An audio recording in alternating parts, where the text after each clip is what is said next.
What's going on, guys? Coach Jill here down at AM Fitness in Plainville, bringing you the next exercise of the week. Today we're going to go over your staggered kettlebell offset squat. Offset simply means whatever side we're working on, we're simply going to be loaded on our opposite side in order to challenge our core balance and stability a little bit more.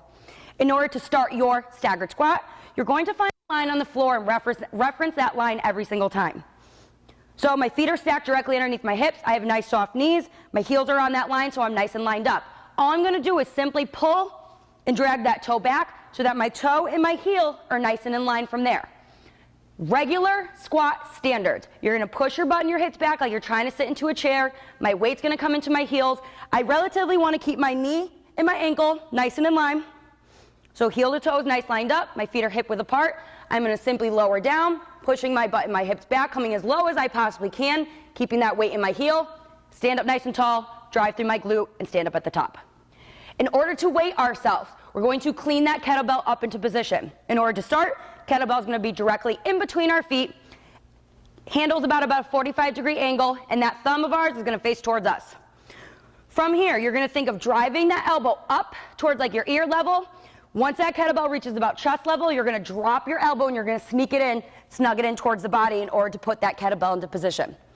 So my core is tight. I'm going to drive my elbow up, clean it up into position, sneak my elbow underneath, and sneak that kettlebell in. My elbow and my wrist are nice and in line. My thumb is glued to my collarbone, and again, my elbow is nice and tucked in towards my rib cage. So I don't want to be out here putting unnecessary pressure on my shoulder. So sneak it in, hold it tight, one straight line from elbow to wrist. If I'm weighted on my right side, as we went over this at the beginning of the video, I'm going to work on my left side. So my heels are lined up. I'm going to simply drag that toe back to make sure that my heel and my toe are lined up. My core is tight to support that extra weight in the front.